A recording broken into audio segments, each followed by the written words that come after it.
Hello everyone, welcome to my our channel experience with math. কেমন আছে সকলে? আশা করছি সকলে খুব খুব ভালো আছে। তো চলো আজকের ক্লাস শুরু করা যাক। তো ফ্রেন্ড, আজকে আমরা করবো ক্লাস 5 সুব্রত দত্ত অনুশীলনী 9 নিয়ে আলোচনা। তো অনুশীলনী 9-এর এটা হচ্ছে লাস্ট পার্ট। তো আগের অঙ্কগুলো যারা আগের ক্লাসগুলো যারা এখনো করনি, তো ডেসক্রিপশন বক্সের লিঙ্ক অথবা আই বাটনের লিঙ্ক আছে, ওখান দিয়ে গিয়ে ক্লাসগুলো করে নিতে পারো। আর তোমাদের যা যা সমস্যা আছে তোমরা তোমাদের সেটা কমেন্ট সেকশানে জানাতে পারবে নির্দ্বিধায়, ঠিক আছে? তো সেইগুলোকে আমরা সেই সমস্যাগুলোর সমাধান করে দেওয়ার দায়িত্ব আমাদের। তো আমরা নিজেদের দিক থেকে যতটা পারি অবশ্যই তোমাদেরকে সেই সমস্যাটা সমাধান করে দেবো, ঠিক আছে? চলো, তো আজকে আমরা লাস্ট পার্ট। তো এই লাস্ট পার্টে বেশ কিছু অঙ্ক, কয়েকটা অঙ্ক পড়ে আছে বলতে পারো। তো তো আজকের ক্লাসে বেশি অঙ্ক নেই, খুব অল্প কয়েকটা অঙ্ক আছে। তো অঙ্কগুলো করে আজকের ক্লাসটা শেষ করব। আর নেক্সট ক্লাসে আমরা অনুশীলনী 10 থেকে আবার স্টার্ট করব, ঠিক আছে? আর তোমাদের যদি বা তোমাদের যদি মনে হয় যে অন্য কোনো ক্লাসের বা আমাদের ওয়েস্ট বেঙ্গল বোর্ডের যদি কিছু সমস্যা তোমাদের থেকে থাকে, তো সেগুলো তোমরা আমাকে জানাতে পারো। তো সেই অনুযায়ী আমরা কিন্তু ক্লাসগুলো নেব, ঠিক আছে? তো চলো আজকে ক্লাস শুরু করা যাক। আর অনুশীলনী 9-এর আমরা 8-এর দাগ পর্যন্ত আগের ক্লাসে করেছিলাম, ঊর্ধ্বক্রমে সাজিয়েছিলাম। তো আজকে আমরা বলছি 9-এর অঙ্কটা কি বলছে দেখো। নিচের ভগ্নাংশগুলিকে মানের অধক্রমে সাজাও। মানের অধক্রমে মানে হচ্ছে বড় থেকে ছোট সাজাতে হবে। ঊর্ধ্বক্রমে মানে ছোট থেকে বড়, আর অধক্রমে মানে হচ্ছে কি বড় থেকে ছোটতে সাজাতে হবে। বোঝা গেল? অধক্রমে সাজাতে বলেছে। চলো এটা করা যাক 9-এর দাগের অঙ্কটা। তো প্রথমে টুকে বলছি কি দিয়েছে দেখো প্রথমের অঙ্কটা। আচ্ছা, আমাকে 3টে ভগ্নাংশ দিয়ে আছে। একটা আছে 17/24, 17/24। তারপরের ভগ্নাংশটা দিয়ে আছে 31/36, 31/36। তারপরের ভগ্নাংশটা দিয়ে আছে 5/12, ঠিক আছে? তো এই 3টে দেওয়া আছে। তো এগুলোকে আমাকে কি সাজাতে হবে? অধক্রমে, মানে বড় থেকে ছোট সাজাতে হবে। কি বললাম? অধক্রম মানে কি জেনে নাও একটু। অধক্রম অনেকে যেটা ভুল করে ছোট থেকে বড় বলে দেয়। অধক্রম মানে হচ্ছে বড় থেকে ছোটতে সাজানো, ঠিক আছে? এই মানেটা কিন্তু মনে রাখবে, অধক্রম মানে বড় থেকে ছোট। তো আমাদের নিয়ম কি? আমাদের নিয়ম হচ্ছে প্রত্যেকটা হরকে সমান করা। প্রত্যেকটা হরকে কি করা? সমান করা। তার জন্য আমাদেরকে কি করতে হবে? তার জন্য আমাদেরকে এই নিচের হরগুলোর লসাগু নিতে হবে। চলো আমরা লসাগু করে ফেলি। প্রথমে হচ্ছে আমরা যেইভাবে লিখি কিন্তু লিখে ফেলি 17/24, তার তলায় হচ্ছে 31/36, তার তলায় লিখবো কি 5/12, ঠিক আছে? লিখলাম। তাহলে 24, 36 আর 12কে 5-এ লসাগু করবো। কত? 24, 36 আর 12। চলো লসাগুটা করে নিই। তাহলে 2 দিয়ে যাবে, 2 6 12, এই 2 12 24, 2 12 24, 36 আছে তাই তো? 2 18 36, 2 6 12। আবার 2 দিয়ে যাচ্ছে দেখো, 2 6 12, 2 9 18, 2 3 6। আবার এবার দেখো 3 দিয়ে যাবে, 3 2 6, 3 3 9, 3 1 3। তাহলে আর যাবে কি? আর যাচ্ছে না আমার। তাহলে এই হয়ে গেল লসাগু। এবারে আমরা যেগুলো পেয়েছি সেগুলোকে গুণ করে দেবো। 2 পেয়েছি, এখানে 2 পেয়েছি, এখানে 3 পেয়েছি, এখানে 2 পেয়েছি, এখানে একটা 3 পেয়েছি। 1 না লিখলেও চলবে। তাহলে 2 2 4, 4 3 12, 12 2 24, 3 24 72, 3 4 12 2, 24 3 72, তো 3 4 12 2, হাতে থেকে 3 2 6 7, 72 আমার হচ্ছে লসাগু। তো আমার কাজ কি? আমার এই যে লসাগু কত বেরোলো? 72। এই 72 হরগুলোকে সবগুলোকে 72 করতে হবে। তার মানে এখানে আমার 24 আছে, 24কে আমাকে 72 করতে গেলে কত গুণ করতে হবে বলো? তো 24কে কত গুণ করতে হবে? 24কে 72 করতে গেলে অবশ্যই এইমাত্র করে দেখলাম 3 24 এবং 72 হলো, তাহলে 3 গুণ করতে হবে। 3, তাহলে উপরে একটা 3 গুণ করে দেবো। আচ্ছা, 36-এর সঙ্গে কত গুণ করতে হবে? 36-এর সঙ্গে যদি আমি 2 গুণ করি, দেখো 72 হচ্ছে, 3 2 6, 7 গুণে 12 2, হাতে থেকে 1, 6 থেকে 7, উপরে একটা 2 গুণ করতে হবে। তাহলে হচ্ছে 12-এর সঙ্গে কত গুণ করতে হবে? তবে 72 হবে। 72 বা 6 দুগুণে কত হচ্ছে? 7 গুণে 12 2, হাতে থেকে 6 সবারও 72 হয়। তাহলে 6 গুণ করতে হচ্ছে। তাহলে নিচেও একটা 6, উপরে একটা 6, সমান দিলাম। কি পেলাম? 3 7 51 বোধ হয়। 4 থেকে 3 5। তাহলে এটা হচ্ছে 72 51 এটা কত হচ্ছে আমার? এটা হচ্ছে আমার 31 2 6, 2 62, আর এটা 36 দিয়ে 72, আর এটা কত হচ্ছে? 5 6 30, আর নিচে হচ্ছে 72, ঠিক আছে? তাহলে আমরা পেয়ে গেলাম। তো ভগ্নাংশগুলো এইভাবে। তো এবার দেখো এদের মধ্যে সব থেকে লব যার বড়, হরগুলো যখন সমান থাকে লব যার বড় হয় সেটা সব থেকে বড় হয়। তাহলে লব বড় হচ্ছে এই যে 62, তারপর আছে এইটা, তারপরে আছে লাস্টে এটা। তাহলে সব থেকে বড় 62/72 কোন ভগ্নাংশ থেকে এসছে? 31/36 থেকে। তাহলে হচ্ছে কি হবে, মানের ঊর্ধ্বক্রমে যদি সাজিয়ে পাই তাহলে লিখবে যে এটা মুছছে এইখানটা লসাগুটা, এখানটা লিখে দিচ্ছি যে মানের অধক্রমে সাজিয়ে পাই, কি মানের অধক্রমে অধক্রমে সাজিয়ে পাই, সাজিয়ে পাই কি পাই? তো সব থেকে বড় হচ্ছে এটা, মানে 31/36, এখানে লিখছি 31/36 সব থেকে বড়। তারপরে কি আছে? এটা আছে একটু ছোট এর থেকে, 17/24। তারপরে লাস্টে কে পড়ে আছে? এইটা, মানে 5/12, 5/12। তাহলে বড় থেকে ছোট কিন্তু আমরা সাজিয়ে ফেললাম। ঠিক আছে, এইভাবে কিন্তু করতে হবে, সোজা অঙ্ক কিছু নেই, একেবারে ইজি অঙ্ক। তো এই গেল আমাদের 9-এর দাগের অঙ্ক। এবার আসবো আমরা কি 10-এর দাগের অঙ্কতে। 10-এর দাগের অঙ্কতে আসবো, চলো একটু মুছলাম।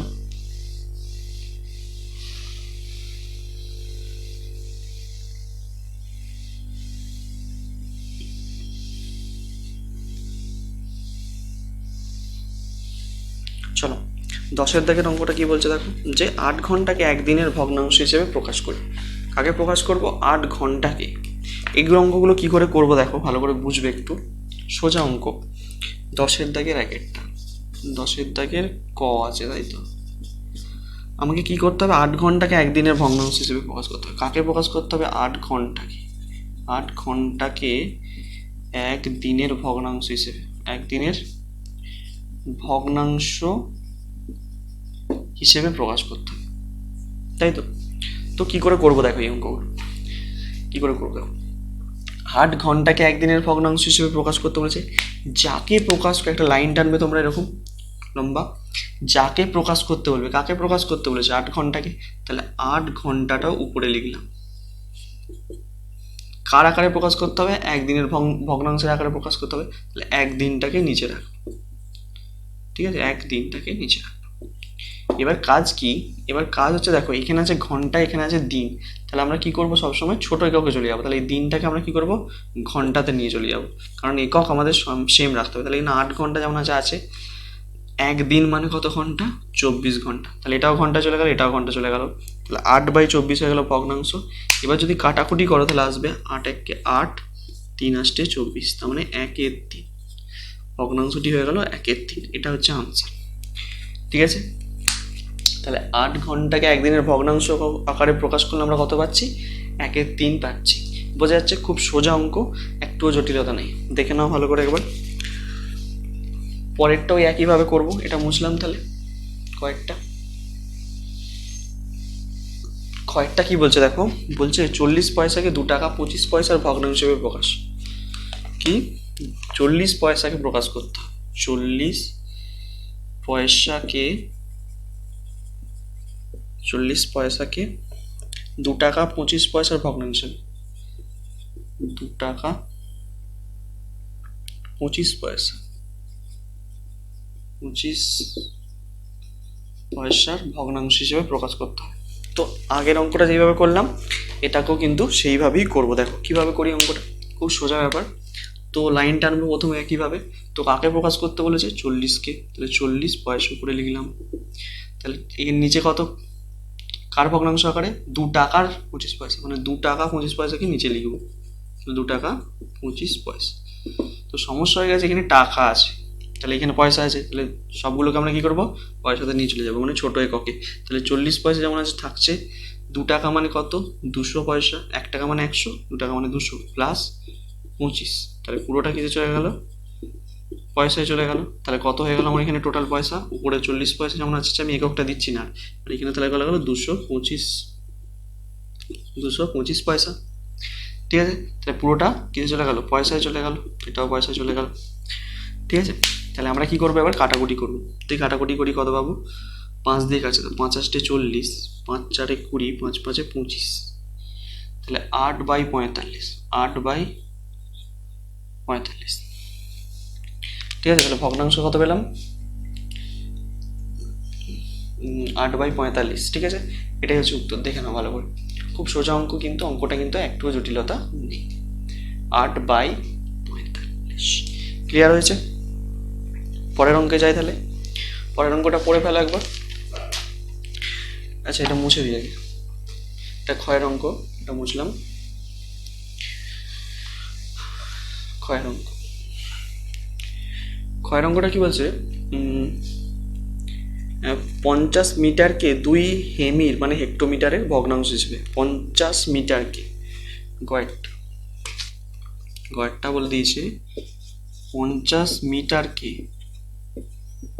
মিটারকে প্রকাশ করতে হবে কার ভগ্নাংশ হিসেবে? 2 হেক্টোমিটারে, 2 হেমির ভগ্নাংশ আকারে প্রকাশ করতে হবে। ঠিক আছে, 2 হেমির ভগ্নাংশ আকারে প্রকাশ করতে হবে। তো কিভাবে করবো এটা? কিভাবে করি দেখো, তো আগের যে অঙ্কগুলো করলাম যেইভাবে, সেইভাবেই করবো অঙ্কটাকে। প্রথমে একটা লাইন টানবো, তাহলে 50 মিটারটা উপরে লিখবো, একে প্রকাশ করতে হবে 50 মিটার, 50 মিটার। ঠিক আছে, নিচে হচ্ছে 2 হেমি মানে হেক্টোমিটার। তাহলে আমরা কি করব, এই হেক্টোমিটারটাকে কিসে নিয়ে চলে যাব? মিটারে নিয়ে চলে যাব। উপরে যেমন 50 মিটার আছে থাক, হেক্টোমিটারকে যদি মিটার নিয়ে যেতে চাই কি করতে হবে? হেক্টোমিটারের পর কিলোমিটার, হেক্টোমিটার, ডেকামিটার, মিটার, মানে 10 গুণ করতে হচ্ছে। তাহলে এটা চলে গেল কিসে আমার? মিটার চলে গেল, হেক্টোমিটার, ডেকামিটার, মিটার, মানে 2 ঘর যাচ্ছে, তার মানে 10, এই 10 দিয়ে কেন, 100 দিয়ে গুণ হচ্ছে তো। Kilometre, hectometre, decametre, metre, decametre, metre, মানে 100 দিয়ে গুণ হচ্ছে, 2 ঘর যাচ্ছে। ঠিক আছে, তাহলে 2 ঘর যাচ্ছে বলে 100 দিয়ে গুণ করছি আমরা। তাহলে আমার এটা কত হয়ে গেল? 2 দিয়ে যদি কাটাকুটি করে 50 দিয়ে যাবো, 50 একে 50, 50 2 100। ঠিক আছে, তাহলে কত হয়ে গেল? 1/4। বোঝা গেল ভগ্নাংশটা কি করলাম আমরা? ক্লিয়ার? ক্লিয়ার? তোমাদের এই জিনিসটা এখানটা বোঝা গেল তো? আমি কি করেছি, হেক্টোমিটারটাকে মিটারে নিয়ে চলে গেছি সোজা।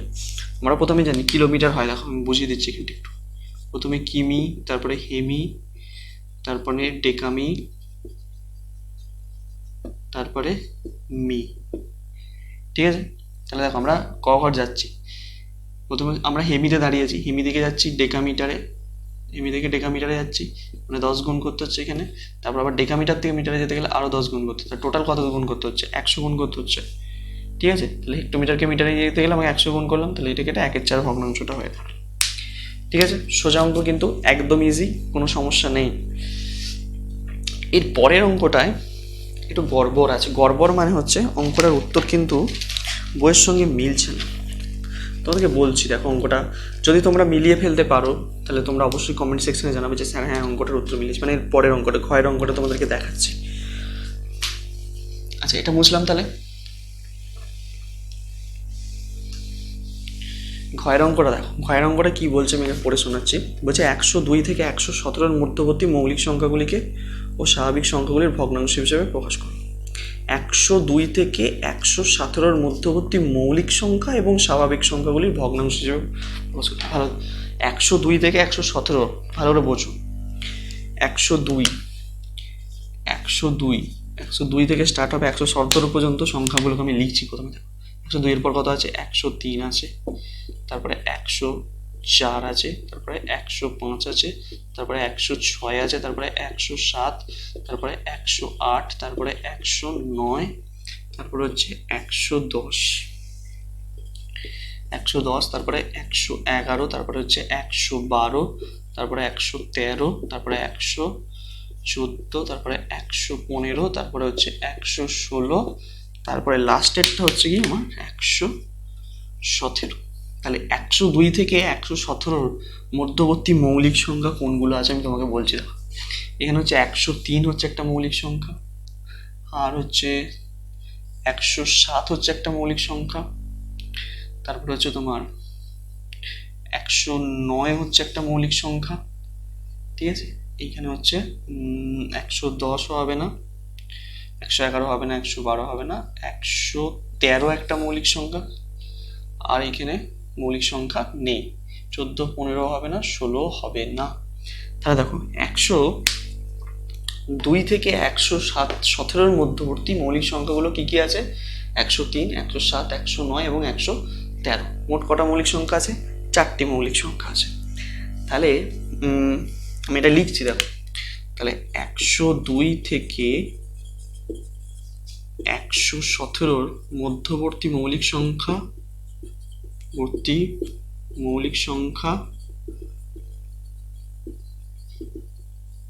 হলো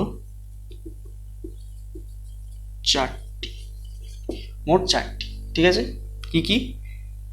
যেমন লিখে দিচ্ছি, যেমন কি কি আছে আমি লিখে দিচ্ছি। 103, 107, 109, তারপরে আছে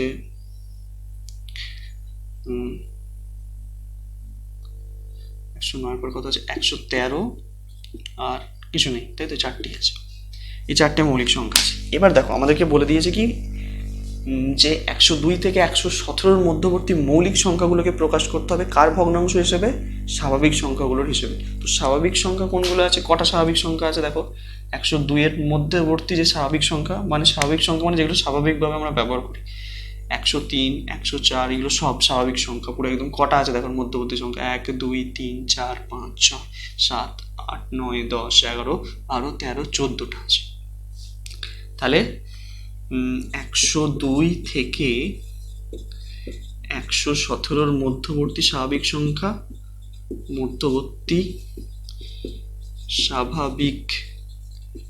সংখ্যা হচ্ছে আমার কত?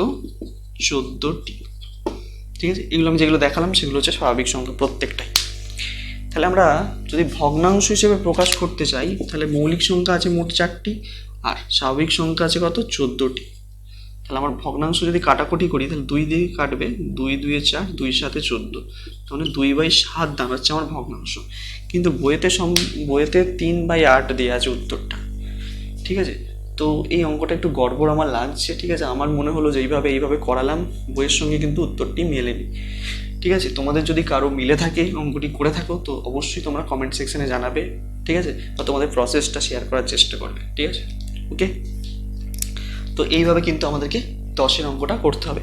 দেখে নাও এত অব্দি বোঝা গেল কিনা।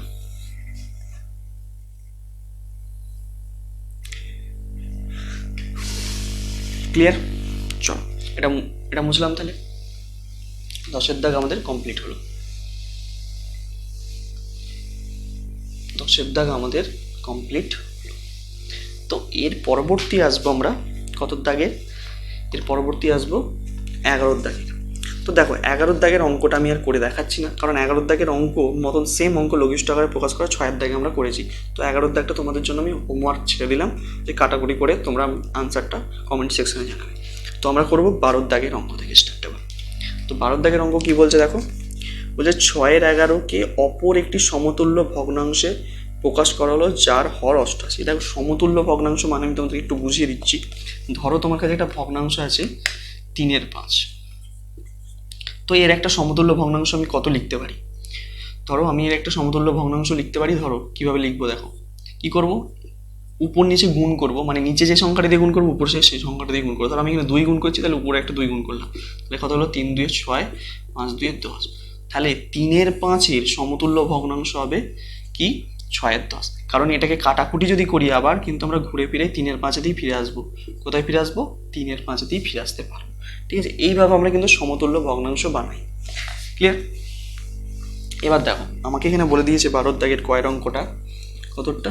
12-এর দাগের কয়ের অঙ্ক, যে 6/11কে অপর একটি সমতুল্য ভগ্নাংশ দ্বারা প্রকাশ করলে, 6/11কে একটি সমতুল্য ভগ্নাংশ আকারে প্রকাশ করলে, অপর একটা ভগ্নাংশ দ্বারা প্রকাশ করলে যার হরটা 88 হতে হবে। আমাকে কি করতে হবে? একটা সমতুল্য ভগ্নাংশ বানাতে হবে যার হর কি হতে হবে? আমাকে 88।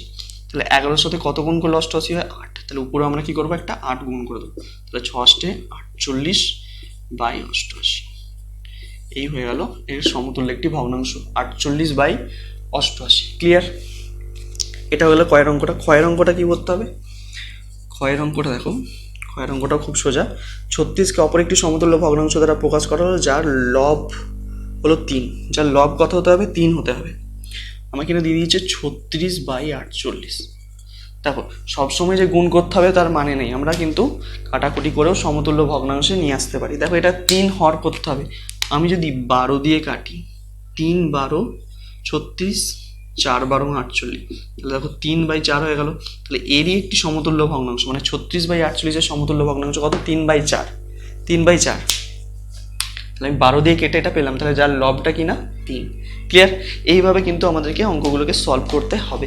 তো আজকের ক্লাসটা এই পর্যন্তই। আমাদের কিন্তু অনুশীলনী 9 কমপ্লিট হয়ে গেল। যদি কারো কোথাও সমস্যা থেকে থাকে অবশ্যই কমেন্ট সেকশনে জানাতে পারো, ঠিক আছে? আর অন্য কোনো যদি কোনো চ্যাপ্টারের প্রয়োজন হয় তো অবশ্যই কমেন্ট সেকশনে জানাও, তোমাদের মতামত জানাও, ঠিক আছে? ততদিন মন দিয়ে পড়তে থাকো। All the very best.